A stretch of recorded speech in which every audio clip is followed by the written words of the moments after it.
तड़पता है, चिल्लाता है कि कौन है, लेकिन उसे शांति नहीं मिलती है। वह परेशान हो जाता है, कभी चटपटी चीज खाती है, कभी तीखा खाती है, कभी ठंडा खाती है, तो वह जीव को पीड़ा होती है। और जीव पीड़ा में जब पड़ता है तो जीव पीड़ा में पड़कर एक परमात्मा को यही कहता है कि हे प्रभु, इस नर्क में से हमें बाहर निकाले तो मैं क्या करूंगा? आपका भजन करूंगा, आपका कीर्तन करूंगा, यही मेरे मन में है। जब मैं बाहर आ जाऊंगा तो आपका कीर्तन और भजन करूंगा। मुझे अब इस गर्भ रूपी नर्क से बाहर निकाले, क्योंकि बालक जो है बड़ी पीड़ा होती है जब वह गर्भ में रहता है, लेकिन गर्भ में रहकर भगवान से वही उसी समय प्रार्थना कर लेता है कि मैं दिन रात आपका भजन करूंगा, दिन रात आपका कीर्तन करूंगा। और जब गर्भ के बाहर आ जाता है जीव, जब थोड़ा समझने लगता है तो उसके बाद में वह परमात्मा को भूल जाता है। क्यों? क्योंकि माया में पड़ गया है ना।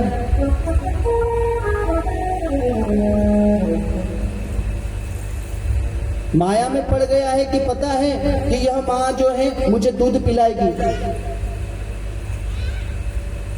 पता है पिताजी मुझे घुमाएंगे, दादाजी आ जाते तो दादाजी घुमाते, पिताजी आते तो पिताजी घुमाते, तो जीव उन्हीं की ओर देखता है। लेकिन जो संकल्प किया था माँ के गर्भ में कि भगवान का भजन करूंगा, भगवान का कीर्तन करूंगा, वह सब उसने जैसे ही माया में पड़ा वह सब छोड़ गया। इसलिए तो कपिल मुनि जो है देवहूति को कहते हैं कि गर्भ में ही अगर गर्भ रहे तब माँ को क्या करना चाहिए? गर्भ रहे जब माँ को भगवान के कीर्तन में ध्यान देना चाहिए, भगवान की कथा सुननी चाहिए, भगवान का नाम जाप करना चाहिए। तो जो संतान होगी वह बाद में बड़ी होकर भी भगवान के भजन, भगवान के कीर्तन में उसका ध्यान रहेगा। और जब बड़े हो जाए बच्चे, बालक बड़े हो जाए, जब बोलने लगे, समझने लगे, हल्का सा आपको पहचानने लगे, उस समय ही बालक को या बालिका को, अपनी संतान को भगवान के मंदिर में ले जाए, भगवान की कथा सुनाए। राधे राधे।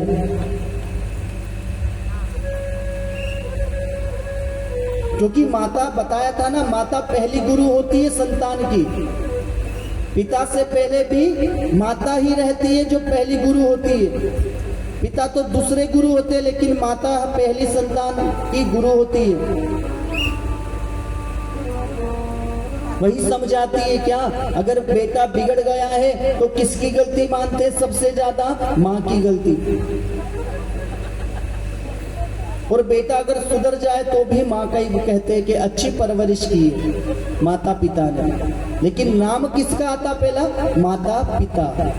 अच्छी परवरिश की है माता पिता ने। तो बच्चों में संस्कार जो है वह माता पिता ही देते हैं। तो माता पिता को संस्कार देना चाहिए बच्चों को ऐसे कि वह भी भगवान का कीर्तन करे, कि भगवान का भजन करे, आए और भगवान के यहाँ पर बैठकर दो चार माला करे, ओम नमः शिवाय करे, जल चढ़ाए, जो जिनसे जो जैसा बने उनसे वैसा कराए।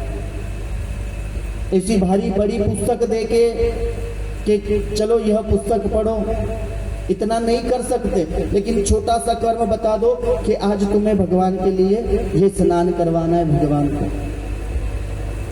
भगवान को चंदन लगा दो, बस और कुछ मत करो। अच्छा चंदन भी नहीं लगाना, भगवान को जल चढ़ा दो। अच्छा ओम नमः शिवाय की माला कर लो। तो संतान जो है ना, उन्हें भी धीरे धीरे भगवान के मंदिर में आने के लिए प्रेरणा देनी चाहिए। राधे राधे।